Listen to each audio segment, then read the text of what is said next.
Aujourd'hui, je vous présente une recette simplissime de tarte salée.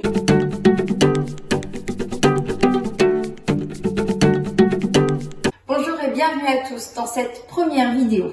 Je m'appelle Laetitia Rouvailland et j'ai l'immense honneur de vous présenter aujourd'hui une recette qui vient illustrer le livre Amitié gourmande dont je suis co-auteur avec le docteur Quick Marinier et Véronique Ayovitrac. Aujourd'hui, je vous présente une recette simplissime de tarte salée aux tomates fraîches. Voilà. Donc pour cette recette, vous allez avoir besoin de 200 g de farine, 100 g de beurre, un œuf, 60 g de parmesan, une cuillère à café de cumin, une cuillère à soupe d'herbes de Provence et une cuillère à café de curcuma séché. Ça, c'est pour faire votre pâte sablée. Donc, vous allez mélanger tous ces ingrédients à l'aide d'un robot pâtissier, la laisser reposer au frais pendant une petite heure, étaler votre pâte et la cuire au four à 170 degrés pendant environ 20-25 minutes. Vous obtenez cette magnifique pâte à tarte qui déjà sent extrêmement bon grâce aux herbes et aux épices. Dans cette petite tarte, je vais venir mettre tout d'abord une couche de tapenade, puis je vais mettre de la ricotta. Donc la tapenade, environ 200 g de tapenade, environ 200 g également de ricotta, et ensuite je vais venir mettre mes belles petites tomates cerises. Pour la tapenade, ce livre, à côté de moi, vous présente un florilège de superbes recettes pour toute l'année, dont la recette de la tapenade aux amandes grillées.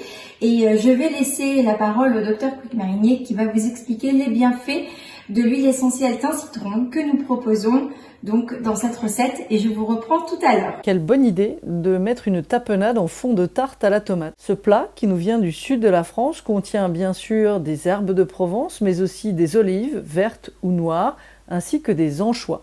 Il va apporter une note estivale, une note aussi de la mer, puisque s'il n'y avait pas d'anchois, on appellerait ça une olivade. Nous proposons dans le livre Amitié gourmande, huile essentielle en cuisine, d'agrémenter vos plats avec des huiles essentielles. Bien sûr, c'est facultatif si vous n'en avez pas. Par contre, elles vont apporter une note originale et une note de santé dans vos plats. Ici, vous n'aurez besoin que de 4 gouttes d'huile essentielle de thym. Il existe de nombreuses huiles essentielles de thym, donc attention, vous pouvez utiliser ici de l'huile essentielle de thym à thujanol, qui va être très digestive, très bonne pour le foie, ou nous avons utilisé personnellement de l'huile essentielle de thym citronnée que l'on trouve justement dans les Cévennes, à la distillerie Bel Air. Cette huile essentielle est très originale, puisqu'en plus du goût et de l'odeur du thym, vous avez une note fraîche citronnée qui va apporter beaucoup de légèreté à ce plat, déjà très original. Les huiles essentielles de thym sont très intéressantes pour leur effet digestif et anti-fermentaire. Me voici de retour. Vous avez pu écouter les superbes explications de Françoise avec ses conseils précieux. Donc vous avez vu, j'ai appliqué la tapenade, puis j'ai appliqué la ricotta. Et maintenant, on continue dans la simplicité. Amusez-vous, prenez des tomates cerises. Vous voyez, moi j'ai pris de différentes couleurs. Donc ça permet d'égayer un petit peu ces temps compliqués. Donc vous voyez, je les dispose sur ma tarte rapidement. Voilà, donc vous pouvez prendre des tomates entières. Vous voyez, j'en ai mis déjà de côté certaines, d'autres précoupées. Après, c'est à vous de voir selon vos goûts. Voilà, j'essaye de faire rapidement. Alors, quand vous faites votre pâte sablée, il y a toujours, en général, un petit reliquat de pâte. Alors, au lieu de la jeter ou de la mettre au frigo pour ne pas savoir quoi en faire, petite astuce, vous étalez le reste de votre pâte à plat et vous venez découper avec un emporte-pièce de jolies petites formes. Alors, vous pouvez faire des cœurs, des ronds, ce que vous voulez, des lettres, peu importe.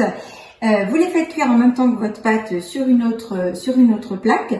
Moi, j'ai découpé, vous voyez, des petits ronds comme ça. Et qu'est-ce que ça permet? Ça permet après de faire en fait une décoration sympathique et ça apporte du croquant. C'est la saison des asperges, n'hésitez pas. Moi, j'ai pris des asperges vertes que j'ai coupées à la mandoline. Vous voyez, ça donne un aspect vert, c'est très sympathique et ça amène également du croquant et de la couleur. Si vous n'avez pas d'asperges vertes, remplacez par des tomates Green Zebra qui sont elles aussi vertes. Voilà, vous avez du parmesan, faites des copeaux de parmesan. Sinon, faites comme moi, vous pouvez acheter des petites fleurs de tête de moine ou les faire vous-même si vous avez tout ce qu'il faut et venez les disposer sur votre tarte. Vous voyez, c'est un jeu d'enfant, c'est facile, c'est poétique et c'est très printanier. N'oubliez pas vos petits crackers, voilà, de cette manière, c'est très sympathique. Bien sûr, le geste méditerranéen, un petit filet d'huile d'olive. Pour ma part, j'utilise l'huile d'olive du Château d'Estoublon, elle est excellente. Un petit peu de fleur de sel et de poivre et le tour est joué. Vous épatez vos invités, c'est une recette qui coûte 3 fois rien et qui est excellente pour la santé. Voilà, je vais vous la présenter et comme ça vous verrez de près ce que ça donne. Et voici, et je vous souhaite un excellent appétit, à très bientôt.